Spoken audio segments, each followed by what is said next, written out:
so'raganinglar, nimani qanaqa qilib davolaydi degan mahsulotlar bu maslashiy deydi buni. Shamollashlar, bel og'rig'i, grija, tomir tortishi, varikoz, hamma shamollashlarni oldini olib beradi bu. O'zim ham ishlatib oldim, mana ozgina qoldi. O'sha mana shunchasini ishlatib bo'lmay, 2 kunda shunaqa o'zim rosa xohlab kutib turdim.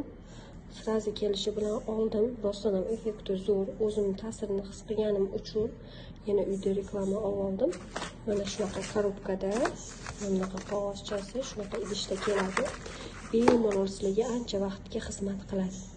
Uylarda yosh kattalarga, tomir tortib qoladiganlarga, mana bu yelkalarida og'riq bo'ladiganlarga juda ham zo'r narsa bu. Bemalol kelib magazinimizdan olib ketsanglar bo'ladi. Ichi 7 xil dori-darmonlardan, har xil giyohli narsalardan tayyorlangan bo'ladi bu. Rosa foydali narsa bu.